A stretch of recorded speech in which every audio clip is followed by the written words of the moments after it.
예수님은 가버나움에 본부를 두고 사역을 시작하십니다. 세 그룹의 사람들이 예수님과 함께 하게 됩니다.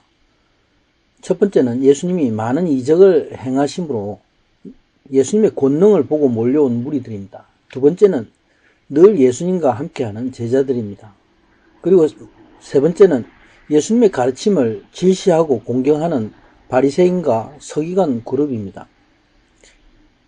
예수님은 저들에게 새 시대의 새 교훈을 선포하십니다.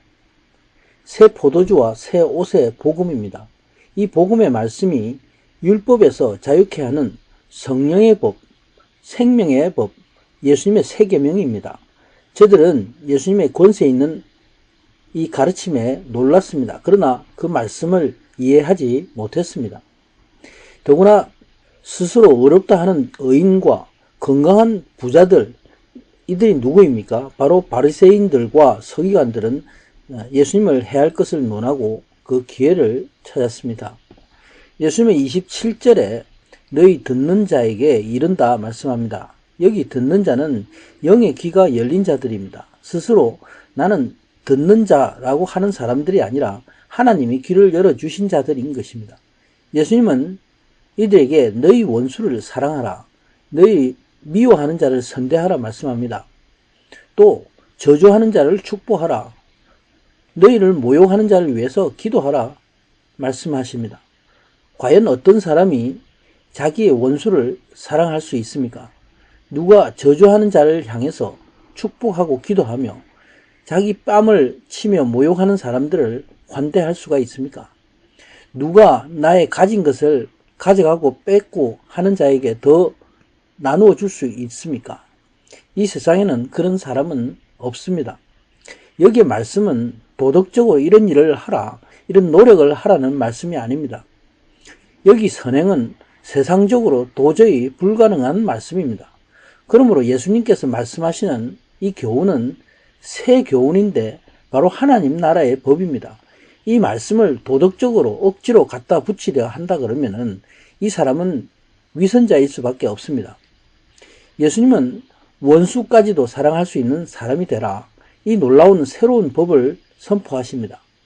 주고받는 사랑과 주고받는 선대는 누구나 할 수 있습니다. 이렇게 주고받는 사람은 칭찬받을 것이 없다 예수님 말씀합니다. 죄인들도 이런 선행을 할 수 있다는 것입니다. 그러면 예수님의 이 놀라운 선포를 어떻게 이해할 수 있습니까? 이 말씀은 성령을 받지 못한 사람은 도저히 이해할 수 없는 말씀입니다. 성령의 충만함을 잊지 않으면 도저히 이 새 교훈을 알 수도 없고 행할 수도 없습니다. 오직 성령의 생명의 법에 지배된 사람만이 이 말씀을 알고 행할 수 있기 때문입니다. 예수님의 이 새 교훈은 무조건적인 사랑과 긍휼입니다. 예수님은 그러면 너희 상이 클 것이며 하나님의 아들이 될 것이다 말씀합니다. 하나님은 모든 자에게 인자를 베푸시는 하나님이시니 너희가 이와 같이 모든 자에게 인자를 베풀라 말씀합니다. 그러나 이런 무조건적인 사랑과 긍휼은 오직 성령님의 도우심으로 베풀 수가 있습니다. 성령을 받은 사람이 바로 하나님의 자녀입니다. 그러므로 이 하나님의 법은 오직 하나님의 자녀된 자에게 해당되는 법임을 알 수가 있습니다. 예수님은 다른 사람을 비판치 말라 말씀합니다. 정죄하지 말라 말씀합니다. 그리고 용서해 주라 말씀합니다. 헤아리지 말고 베풀어주는 무조건 사랑을 하라는 말씀입니다. 그러면 그 결과로서 당연히 나타나는 하나님의 축복이 있다 말씀합니다. 비판을 받지 않을 것이고 정죄받지 않을 것이다. 하나님의 용서를 받을 것이며 그 사랑을 후히 돌려받을 것이다 말씀합니다.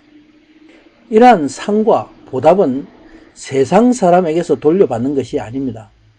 바로 예수님의 용서와 긍휼을 하나님의 그 십자가 사랑으로 넘치게 돌려받는 것을 의미하고 있습니다. 예수님은 우리를 위하여 십자가에 엄청난 은혜를 거저 주셨습니다. 그런데 왜 사람들이 그 사랑을 알지 못하고 깨닫지 못합니까? 그 이유는 사람의 눈에 어둠 가운데 있어서 깨닫지 못하기 때문입니다. 그러나 예수님의 새 계명을 알고 순종할 수 있는 사람이 된다는 것은 바로 성령님께 순종하는 사람이 되는 것입니다. 그래서 하나님이 은혜를 베풀어 주심으로 이것이 가능한 순종이 되는 것입니다. 사람들은 예수님의 이 새로운 교훈의 말씀을 듣고 놀랐습니다. 그러나 이 말씀에 사람들은 좌절할 수밖에 없습니다. 이런 선행은 내 힘으로 도저히 할 수 없음을 알기 때문입니다. 사도 바울은 말씀합니다. 내가 예수 그리스도와 함께 세례를 받고 죽은 자가 되라 말씀합니다. 그러면 성령님이 살아 역사하시게 됩니다. 생명의 법이 나를 지배합니다. 그러면 내가 예수님의 새 교훈을 순종할 수 있는 사람이 되는 것입니다. 그러므로 지금 우리에게 필요한 것은 오직 성령님께 지배받는 자가 되는 것입니다. 아멘.